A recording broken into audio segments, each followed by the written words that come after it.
Balochistan assembly کے اجلاس میں جماعت کے مالی بحران کے حل کے لیے اقدامات اٹھانے، خواتین کے لیے ہر سطح پر الگ ڈائریکٹوریٹ بنانے، محکموں میں خواتین کا کوٹا بڑھا کر 33% کرنے، قاران احمد والا روڈ اور قاران بسیمہ روڈ کو وفاقی PSD میں شامل کر کے ترجیحی بنیادوں پر کام کرنے کی قرارداد منظور کر لی گئی۔ سردار یار محمد رند کی جانب سے 11 مارچ کو ان کے بیٹے پر حملے کی تحریک التوا پیش کی گئی۔ پبلک اکاؤنٹ کمیٹی کے سال 2018 سے 19 کی رپورٹ منظور کر لی گئی۔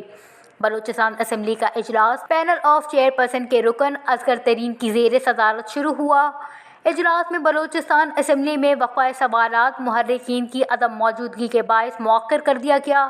اجلاس میں پشتونخوا ملی عوامی پارٹی کے رکن نصر اللہ خان زہری نے قرارداد پیش کرتے ہوئے کہا کہ ہر صوبے کے 11 پبلک سیکٹر یونیورسٹی سینٹرز بالخصوص university of Balochistan, Balochistan university of information technology, engineering and management sciences, Sardar Bahadur Khan women university سمیت دیگر یونیورسٹیز اپنی تاریخ کے بدترین مالی اور انتظامیہ بحران سے دوچار ہیں، جس کی وجہ سے یونیورسٹیز کے اساتذہ کرام، طلبہ اور طالبات اور ملازمین کو تنخواہوں کی عدم ادائیگی کی بنا سخت مشکلات کا سامنا ہے۔ لیکن افسوس سے کہنا پڑ رہا ہے کہ اب تک نہ تو وفاقی حکومت اور نہ ہی صوبائی حکومت نے کوئی خاص اقدامات اٹھائے ہیں۔ لہٰذا یہ ایوان صوبائی حکومت سے سفارش کرتا ہے کہ وہ فوری طور پر وفاقی حکومت اور HSC سے رجوع کر کے صوبے کی 11 پبلک یونیورسٹیوں کے مالی اور انتظامی بحران کو ختم کرنے کے لیے ذیل جامع اقدامات اٹھانے کو یقینی بنائے۔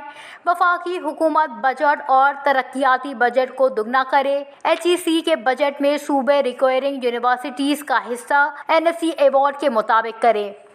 صوبائی حکومت کو صوبے کی تمام سرکاری شعبے کی یونیورسٹیوں کے لیے مالی امداد گرانٹ کرے اور کم از کم 10 ارب روپے تک کا اضافہ کر کے ہر سال اس میں 10% اضافہ کیا جائے۔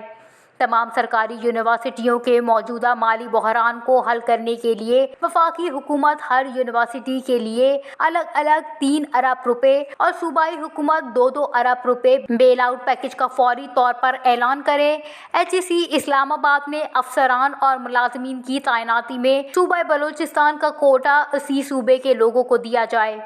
چیئرمین HEC اسلام آباد کی تقرری وفاق کے یونٹوں میں روٹیشن کی بنیاد پر کی جائے۔ قرارداد کی موزونیت پر بات کرتے ہوئے نصر اللہ زہری نے کہا کہ ملک میں 170 جماعت کے 300 سے زائد کیمپس ہیں، جن میں 2 لاکھ ملازمین ہیں۔ صوبے کی تمام بڑی جماعت مالی بحران کا شکار ہیں، جس کی وجہ میرٹ کے بغیر وائس چانسلران کی تعیناتی ہے۔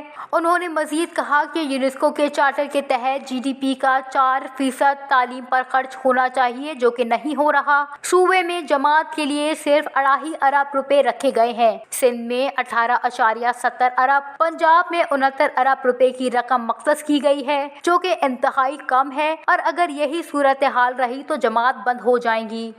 انہوں نے کہا کہ ماڈل یونیورسٹیز ایکٹ بھی عجلت میں منظور کیا گیا۔ میوزیمز کے ملازمین آج بھی تنخواہوں سے محروم ہیں۔ ان کے پینشن انڈورمنٹ فنڈ بھی نہیں ہیں۔